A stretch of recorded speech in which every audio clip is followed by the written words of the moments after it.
Alors, le thème de ce matin, c'est les paroles d'un homme spirituel sont puissantes. Amen. Amen. Merci beaucoup, le Père. Amen. Merci beaucoup, le Père. Alors, nous allons échanger sur un texte sur l'histoire d'Ézéchias, le roi Ézéchias. Et à partir du roi Ézéchias, nous allons voir combien de fois les paroles d'un homme spirituel sont puissantes. Nous allons également nous rendre compte de la manière comment nous devons utiliser nos paroles. Alors le but de ce message, c'est de montrer comment nos paroles sont puissantes. Nous savons qu'il y a des bénédictions et des malédictions ancestrales qui avancent. Ce n'est pas de cela que je vais parler ce matin. Je relève également que nous verrons qu'il y a des choses que si nous ne parlons pas, cela ne va pas nous arriver.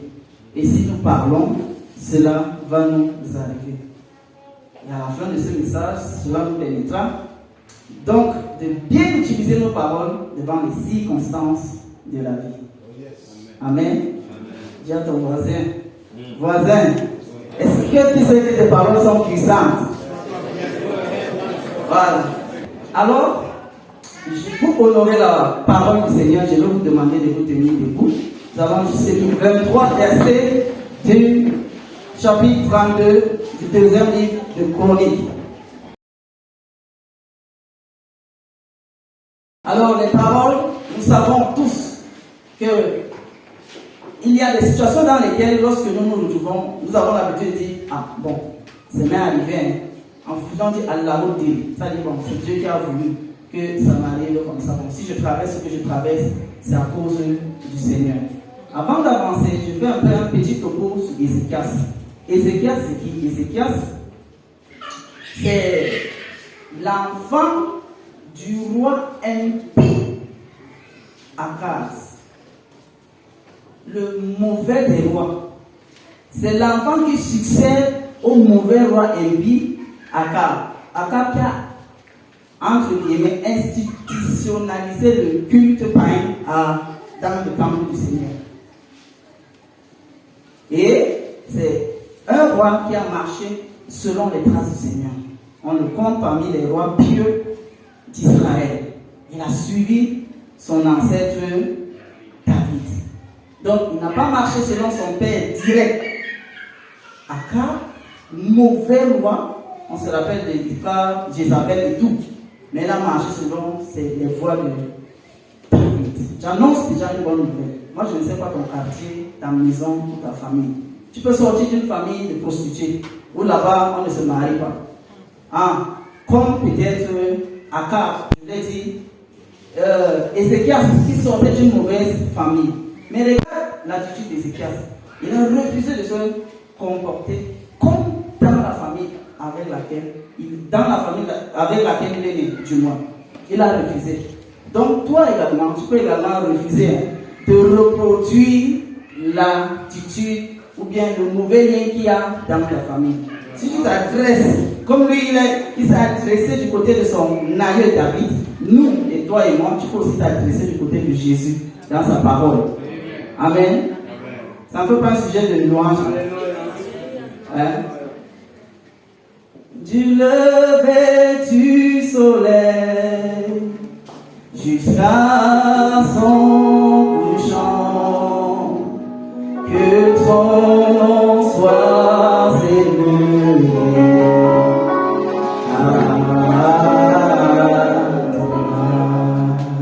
Je veux juste te rassurer que ce message, le Seigneur veut vraiment nous envoyer des messages inbox, des messages privés. S'il te plaît, ouvre ton cœur. Amen.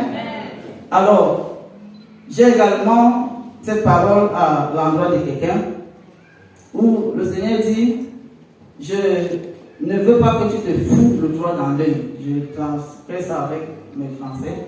Ne veux pas que tu te fous le doigt dans l'œil. Pourquoi? Parce que tu penses pouvoir manifester ce que ton Père manifeste. Tu parles dans la foi. Et voilà pourquoi tu t'es rapproché de lui. Mais ça ne va pas se passer puisque tes intentions ne sont pas bonnes. Alléluia. J'étais en train de dire Ézéchias, après avoir eu un très bon témoignage, puisque dans le livre de 2 Chroniques 18, il nous est relevé que Ézéchias a eu un très bon témoignage devant le Seigneur. Quand il est arrivé sur le trône, il a d'abord détruit le temple que son père Akab avait érigé au Baal. Et il a institutionnalisé à nouveau le peuple. Encouragé par sa parole, les sacrificateurs, les Lévites, à reprendre le travail du Seigneur. Donc Ézéchias est en parfaite relation avec le Seigneur. Quelques versets plus haut, dans le chapitre 31, il est dit, voilà ce qui fit Ézéchias dans tout Juda. Il fait ce qui est bien et ce qui est droit, ce qui est vrai devant Dieu. Il agit de tout son cœur et il a réussi dans ce qu'il a entrepris en recherchant son Dieu pour le service de la maison du Seigneur. Mais quelque chose va se passer. Sénachérib, le roi d'Assyrie, va en attaquer. La même histoire, on la retrouve dans le livre de 2 Rois, le chapitre 18. Et dans 2 Rois, le chapitre 18, on ne va pas lire, il nous est rapporté que le roi Ézéchias a commencé à faiblir dans son cœur. Parce que, avant Ézéchias, le peuple de Juda était soumis à Israël. Et Juda devait donner un tribut chaque temps que les Israélites, je voulais dire les Assyriens, voulaient. Et Ézéchias a ouvert sa bouche et il a dit quelque chose de très très dangereux que je vais lire dans 2 Rois, chapitre 18, verset 14. Ézéchias, le roi de Juda, envoya dire à Assyrie, j'ai commis une faute, éloigne-toi de moi, ce que tu m'imposeras, je le supporterai. Et le roi d'Assyrie imposa à Ézéchias. Ézéchias, roi de Juda, 300 talents d'argent et d'or. Ézéchias donna tout l'argent qui se trouvait dans la maison de l'Éternel. Regardez ce que Ézéchias est en train de dire devant une épreuve. J'ai préféré intituler ça l'épreuve que de dire la guerre. Ézéchias, toi qui as bien marché devant le Seigneur et qui as eu un très bon témoignage, pourquoi devant cette épreuve tu ne peux pas continuer à parler les paroles de foi que tu parlais avant? Parce que la Bible nous fait savoir que le roi d'Assyrie était, comme je vais dire peut-être l'armée des États-Unis aujourd'hui, tellement puissant avec de nombreux d'autres pays qui l'accompagnent dans ses expéditions militaires. Au lieu de dire que non, le Seigneur est avec moi, il a dit, il demande pardon. Il demande pardon au roi d'Assyrie. Il dit, vraiment pardon. Pardon, demande-moi ce que tu veux. Je vais te donner. Et il va jusqu'à enlever l'or dans la maison du Seigneur, sur les linteaux de la porte, des portes, et même sur les portes, il donne ça à Sénachérib, croyant qu'il pouvait apaiser le cœur. Une vérité que je dis, on ne négocie pas avec le diable. Amen. On ne négocie pas avec le diable. Il a commencé à négocier avec le diable. Il a accepté d'écouter les paroles du roi. Et voilà comment il a été affecté. Et il a dit, c'est lui qui dit, vraiment, il faut me pardonner. Éloigne-toi de moi. Ce que tu m'imposeras, je le supporterai. Et c'est comme ça qu'il a commencé à dépouiller encore la maison du Seigneur pour pouvoir apaiser le camp du moins des Assyriens. Mais cela n'a pas marché. Petite parenthèse, dans les épreuves, notre foi est secouée. Et du coup, comme Ézéchias, on peut perdre les repères et commencer à balancer du n'importe quoi. Sauf que, une autre vérité que je dis, en matière d'utilisation des paroles, il n'y a pas d'amusement. Amen. Ça dit, si ton voisin, tu sais que ton voisin est bizarre, il dit non, ta fille là c'est mon mari, ta fille là c'est ma femme. Toi aussi, quand tu appelles ta fille, tu dis oui, la femme de. Tu crois que c'est la blague. Il n'y a pas de blague dedans. Homme de Dieu. Puisque tu donnes la permission à ton voisin bizarre d'opérer dans la vie de ta fille, les gars vont commencer à crier la nuit. Il ne faut pas appeler le bishop là. Amen. Ézéchias, qu'est-ce qui se passe? Toi, loin de Dieu, puisque tu es le roi et tu as un bon témoignage, comment tu peux dire à ton ennemi que vraiment pardonne-moi? Tout ce que tu vas me demander, je vais le faire. Et regarde, jusqu'à tu pars entrer dans la maison du Seigneur pour pouvoir essayer de calmer. Frères, sœurs, il y a des situations qu'on ne négocie pas avec l'ennemi. Quand ça commence, il faut que ton nom soit un nom sec. Pas de compromission, pas de négocier. Comme on a qu'à te voir tout ça. Quand tu as dit non là, tu restes sur ça. Amen.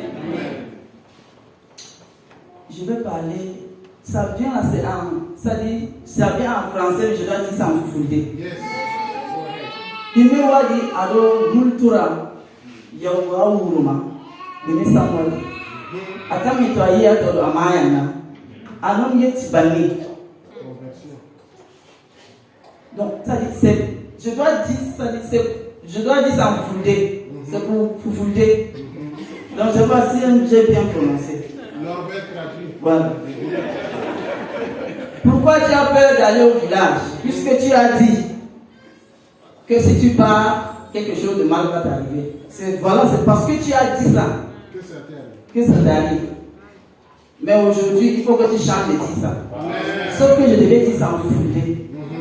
C'est-à-dire la personne à qui ça a adressé, non, elle comprend mieux le foulé. C'est ça que je suis en train de vouloir dire. Amen. Oui. Amen. Alors, je ne parle pas également du fait de positiver. J'aurai une voiture bleue, j'aurai une voiture bleue, j'aurai une voiture bleue, j'aurai une voiture bleue, j'aurai une voiture bleue. Je ne parle pas de ça. Parce que le plus souvent, et même dans ce que nous traversons, comme les choses sont un peu devenues difficiles dans notre nation, nous sommes appelés à positiver. Non, ça va aller, non. Ça va aller, les prix sont montés, bon, ça va aller. Ça va aller. Non, je ne parle pas de genre de paroles là. Nos paroles doivent venir de quelque part. Yes. Et au fur et à mesure que nous progressons, nous allons donc trouver d'où ça vient. Alléluia. Amen. Alléluia. Amen. Alors c'est impossible de réussir si tu passes le temps à positiver dans ta vie. C'est-à-dire, sans le Seigneur, c'est impossible. Tu ne peux pas dire non, je veux me marier à 22 ans, je vais me marier, comme c'est ce qu'on apprend ici, avec la pensée positive. Je veux me marier à 22 ans. Je veux me marier à 22 ans. Si tu dis ça, tu vas échouer, tu ne vas pas te marier à 22 ans.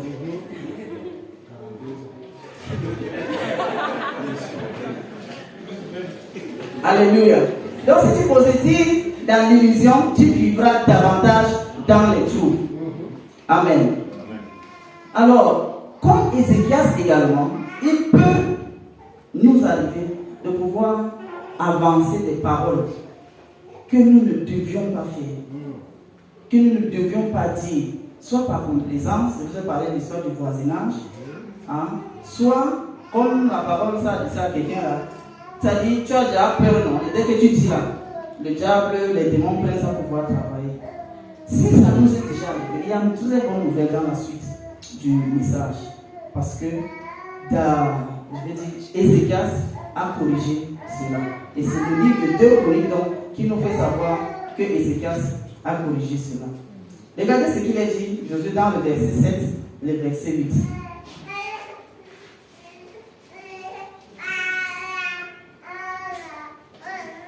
Il a dit, soyez forts et prenez courage. Soyez sans crainte, ne vous laissez pas effrayer par le roi d'Assyrie.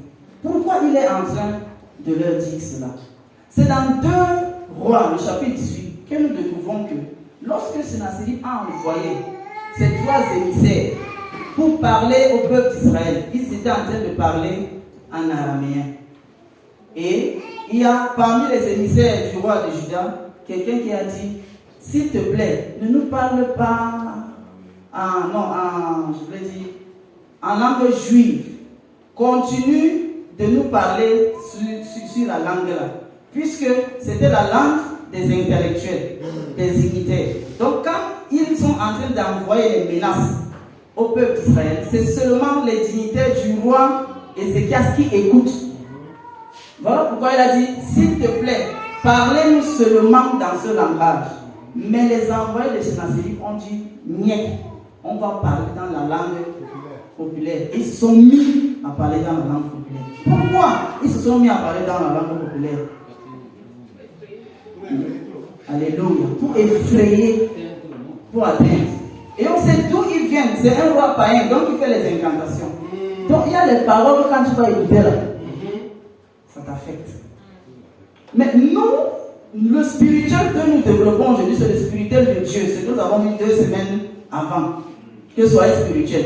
Donc maintenant, quand tu es déjà spirituel de Dieu là, le message te permet de comprendre que tes paroles sont très dangereuses.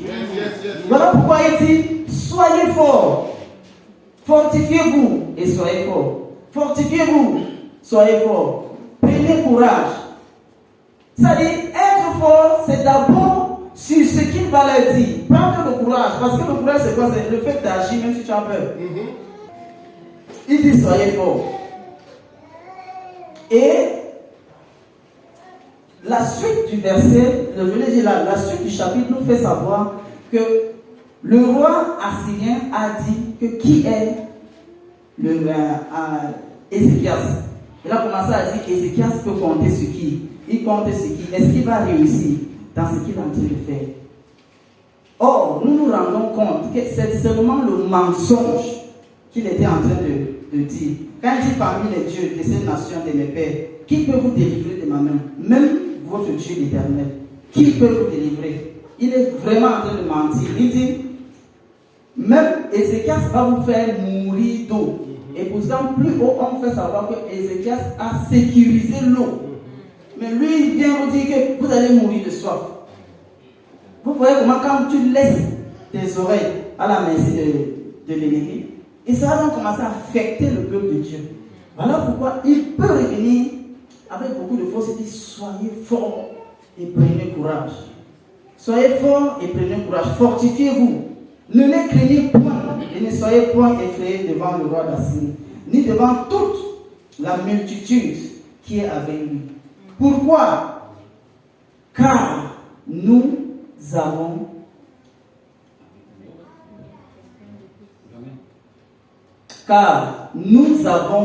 avec nous quelqu'un de plus puissant que nous. Et les Écritures nous font savoir que dès qu'il a dit ça, le peuple eut confiance dans les paroles d'Ézéchias. Dès qu'il a dit ce qu'il a dit, le peuple a eu confiance. Pourquoi? Parce que Ézéchias se rappelle de qui il est en Christ, de ce qu'il y a sur lui, de l'onction du Seigneur. Et en ce moment-là, dans 2 Rois qu'il a paniqué là, maintenant il ne panique plus. Il ne demande même plus pardon à Sennacherib. Il ne le gère pas. Il parle maintenant à ses compatriotes, à ses serviteurs, à ses soldats, à son peuple. Il les parle avec l'autorité du Seigneur qui est sur lui. Il les parle les paroles de Christ. Ça, je suis en train d'actualiser, n'est-ce pas? Il les parle les paroles de l'Esprit du Seigneur. Puisqu'en ce moment, c'est lui loin de Dieu. Vous voyez un peu? C'est-à-dire l'onction du Seigneur sur sa vie influence ses paroles qui sont allées influencer le cœur de son peuple. Le verset 8, voilà ce qu'il a dit, le verset 8. Ce roi n'avait eu qu'une force humaine. C'est le roi dont il avait demandé pardon. C'est le roi dont il avait enlevé les linteaux d'or. C'est ce roi-là. Mais maintenant, regardez comment il les regarde. Sinon, c'est qu'une force humaine. Mais nous avons avec nous l'Éternel notre Dieu. Maintenant, il engage Dieu. Il viendra à notre secours. Et il combattra pour nous. Il n'a pas dit qu'il combattra avec nous. Il y a une différence. Il n'a pas dit qu'il combattra avec nous, mais il combattra pour nous. Donc, dans l'œuvre du Seigneur, nous travaillons, c'est-à-dire nous travaillons sous lui. Alléluia. Nous travaillons sous lui. C'est-à-dire on ne prend pas les initiatives pour que lui, il vienne faire avec nous. Non. On attend. Quand on a une initiative de lui, on fait. Là, ça marche. Voilà pourquoi il a dit, il combattra pour nous. Il a envie d'engager Dieu pour dire que quoi? En fait, Seigneur, nous on n'a rien. Si tu n'entres pas dans cette affaire, on va échouer. Voilà pourquoi la fin est heureuse. Alors, toute la population fit confiance aux paroles d'Ézéchias. Alléluia. Pourquoi il s'est rappelé de ce qu'il y a sur lui. L'onction du Saint-Esprit sur lui, sur son ministère royal, non? Et c'est donc comme ça que ça a influencé la parole que son peuple a reçue dans son cœur. Le thème, c'est les paroles d'un homme spirituel sont puissantes. Et nous avons quadrillé notre spiritualité pour dire c'est la spiritualité qui vient de Dieu l'Éternel, Jésus, le Saint-Esprit. Pas de la spiritualité mondaine, de la sorcellerie, de la méchanceté. Puisque dans le royaume de l'esprit, il y a les anges et les démons, c'est spirituel, non? Mais nous, là, nous sommes dans le côté de Dieu. Et voilà ce que nous sommes en train de réaliser, que parce que nous sommes dans le côté de Dieu et que nous utilisons bien nos paroles, elles sont puissantes. À la maison, au travail, dans les circonstances de la vie, c'est là que le message d'aujourd'hui va nous aider. C'est quand c'est chaud devant toi que tu te rends compte que est-ce que Dieu va agir ou Dieu ne va pas agir?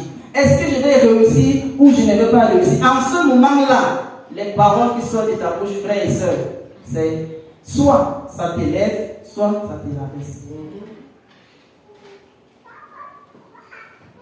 Alléluia.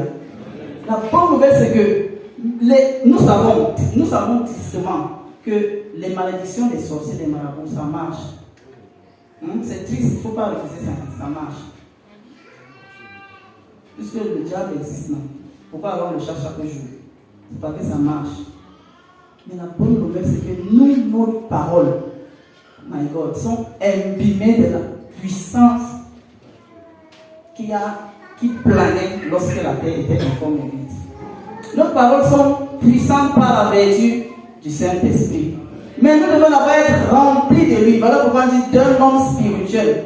Tu dois être rempli de l'Esprit de Dieu pour que lorsque tu parles, ça a de l'effet. Dans ta vie, dans ta famille, dans ce que tu es en train de traverser.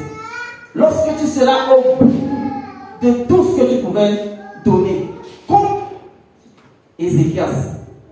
Je rappelle que l'armée assyrienne n'était pas une petite armée. Ils étaient trop forts comme soldats.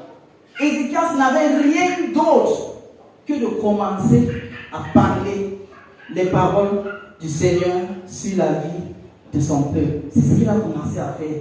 Il a commencé à parler. Et même quand on va continuer, il a même dit à son peuple que ne parlez plus. Quand vous serez au mur, quand il sera en train de parler là, restez tranquille. Restez sur ce que je vous ai dit là. Et le Seigneur combattra pour vous. Restez. Ne paniquez même pas. Ayez du courage. Comme on a expliqué plus haut. Ayez du courage. Restez sur ce que je vous ai dit de la part du Seigneur. Et quand le combat continue, et je veux juste nous faire savoir que jusqu'ici, il n'y a pas encore les armes qui se sont développées. C'est la parole. Vous voyez, tous 2 chapitres, la guerre à bouche, la guerre des bouches, la guerre des bouches, la guerre des paroles. Donc quand on te lance une parole, là, ne pense pas qu'il y a de l'amusement dedans. On a 2 chapitres que c'est la guerre des paroles. Je veux vous écraser. Vous ne pouvez pas. L'Éternel, c'est qui a déjà résisté. Mes pères, mes aïeux, nous sommes forts. Ça, c'est ce qu'il dit. C'est seulement des paroles. Et de l'autre côté, Ézéchias, lui aussi, il envoie également les paroles de Dieu sur le peuple. 2 chapitres, ils sont en train de parler avec la bouche. Mais c'est sérieux, hein? Mais la parole qu'elle a apportée, c'est qui? C'est laquelle? La parole du roi de Juda. Pourquoi? Parce que nos âmes sont puissantes par la puissance du Saint-Esprit. Les armes avec lesquelles nous combattons ne sont pas charnelles, ne sont pas physiques, mais elles sont puissantes par la vertu du Saint-Esprit pour renverser les bastions de l'ennemi, pour pouvoir dégager les lignées des démons au-devant de nous. Quand il dit in the name of Jesus, my God, my God.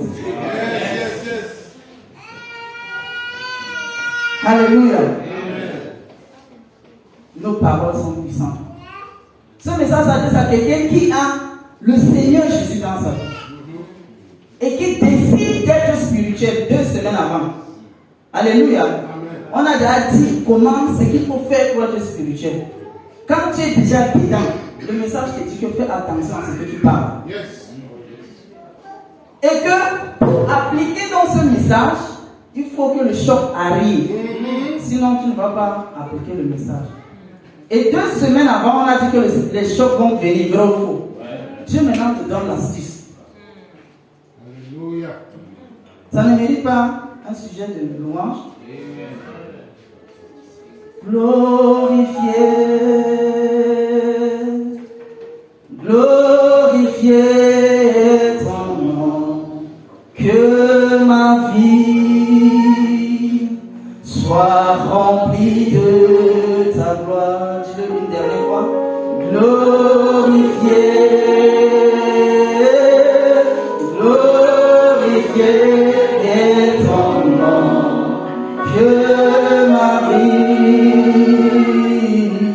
soit remplie de ta gloire. Alléluia.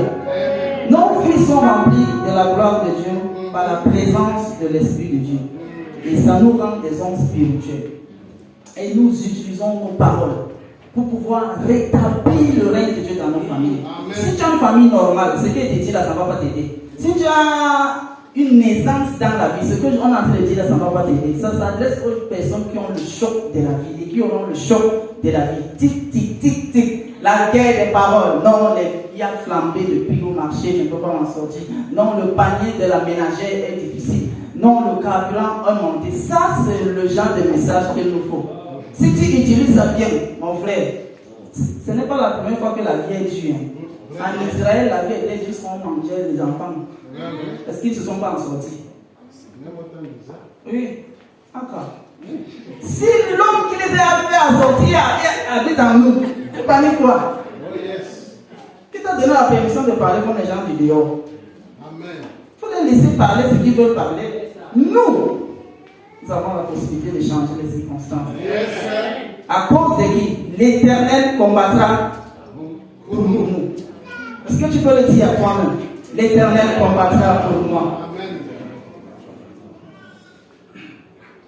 Alléluia. Avec nous, l'Éternel, notre Dieu, nous aidera. Regardez, nous sommes en train de finir. Lorsqu'il a donc parlé cela sur le peuple, qu'est-ce que le roi Ézéchias a fait? Il est maintenant allé parler devant Dieu. Puisque le roi Sennacherib continuait à envoyer les missiles paroliques. Comme les missiles augmentaient de dimension, lui aussi il a augmenté la dimension. Il a d'abord parlé sur la vie de son peuple. Maintenant, il va parler devant le Seigneur. Le verset 20. Le roi Ézéchias et le prophète Ésaïe, fils d'Amos, se mit à prier à ce sujet et il criait. Le roi Ézéchias, fils d'Amos, se mit à prier à ce sujet et il criait vers le ciel pour implorer du secours. Eux aussi, ils ont commencé à parler. Mais sauf que maintenant, ce que Sennacherib ne connaît pas, c'est qu'en plus d'avoir parlé au peuple, ils sont allés parler devant Dieu. Ah, c'est là-bas, donc, où la victoire vient de manière définitive. Au début, on dit, ça a fortifié le peuple de Dieu. Quand ça a fortifié le peuple de Dieu, il ne s'arrête pas là. Pourquoi il parle devant Dieu parler? C'est pour dire, c'est devant Dieu qu'on parle de nos situations. C'est à Dieu qu'on parle de nos situations. Quand c'est difficile là, c'est devant Dieu. Tu peux t'encourager, d'accord, mais c'est dans la présence de Dieu que tes paroles ont du tonus, de la puissance pour renverser les passions de l'ennemi. C'est ce qu'il a fait aller chercher son prophète. Esaïe, il dit que c'est faux. On va parler maintenant devant Dieu, devant l'autorité suprême. Et ils se sont mis à crier. Alors, verset 21, la bonne nouvelle. Alors l'Éternel envoya un ange. Alors l'Éternel envoya un ange. L'ange n'est pas vite venu, parce que jusqu'ici il s'adressait à son peuple. Il a encouragé le peuple, c'est bien. Il a encouragé ses serviteurs, c'est bien. Mais l'ange ne vient pas encore. C'est-à-dire le secours de Dieu ne vient pas encore. Maintenant Dieu voit, c'est vrai, tu es en train de prononcer ma parole. Mais tu le fais où? Dans ma présence? ou bien selon tes capacités. C'est vrai, tu utilises encore ma parole, d'accord. Mais tu utilises ma parole selon ce que tu crois être fort ou bien devant moi. Et ce qui nous apprend un très grand secret. C'est la présence de Dieu qui rend tes paroles puissantes. Et dès qu'il a fait ça, on dit l'ange de l'Éternel est venu diminuer le camp de l'ennemi, exterminer. Regardez ce qu'il a dit plus haut. L'Éternel combattra pour nous. S'il avait dit l'Éternel combattra avec nous. Certains rois ont dit dans la Bible que Dieu va combattre avec nous. Et c'est vrai, quand ils sont mis à combattre, Dieu agit. Mais lui, il a changé. Il dit l'Éternel combattra pour nous. Donc nous allons seulement aller dépouiller le camp de l'ennemi. Et c'est ça qui s'est passé. Dès qu'il s'est mis à parler, il a crié devant le Seigneur. Le verset 21 dit l'Éternel envoya son ange. Exterminer. Quelle parole puissante de cet homme de Dieu. C'est possible que le Seigneur envoie son secours chez toi et chez moi. Mais il faut que nous respectons le secret d'Ézéchias. Alléluia. Moi, je suis très effrayé de joie que de savoir que, minuscule que je suis, les démons forts qu'ils sont, moi je les terrasse. Ça me plaît. Donc, ça me plaît. Ça me plaît. Qu'à l'hôpital on dit incurable, mais je parle ça guérit. Ça me plaît. Je ne sais pas ce que toi ça te fait. Alléluia. Je ne sais pas ce que ça te fait. Que le voisinage qui a un assez bon salaire souffre. Toi tu n'as pas d'argent, tu ne souffres pas. Ça me plaît. À cause de qui? À cause de quoi? De la présence de Dieu. Devant qui tu parles chaque jour? C'est ça le problème, frère. Devant qui tu parles chaque jour? C'est ça le problème. Non, c'est fort. Non, c'est fort. C'est là. Ça serait toujours fort. Fais comme Ézéchias. Va parler dans la présence du Seigneur.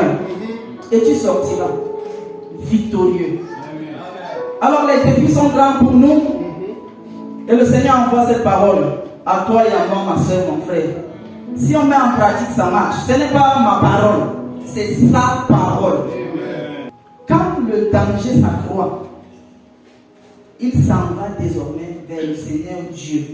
Et c'est là qu'il va déverser ses paroles. Or, puisque ces paroles sont orientées par le Seigneur lui-même, ces paroles rencontrent la volonté de Dieu à son égard. Et cela devient plus puissante que les paroles de Sénachérib, malgré le campement de toute son armée, puisqu'il a parlé devant le Seigneur. Alors, comment donc déployer la puissance de Dieu dans mes paroles? 1. Il faut être spirituel. Si tu veux comprendre ce que c'est être spirituel, si tu n'étais pas dans le dimanche passé, tu demandes à ton voisin. Nous sommes là à la fin, on va te dire comment être un homme spirituel. 2. Il faut s'accaparer de la parole du Seigneur. Tu es spirituel, tu t'accapares de la parole du Seigneur. Qu'est-ce que Dieu te dit dans la situation que tu es en train de traverser? Quand c'est la maladie, qu'est-ce que Dieu dit? Que tu vas mourir malade? Quand c'est la stérilité, qu'est-ce que Dieu dit? Que tu vas mourir stérile? Quand tu trouves qu'il a dit dans ma maison, il n'y a pas de stérile. Tu t'es accaparé. 3e chose, tu parles dans ces circonstances. La parole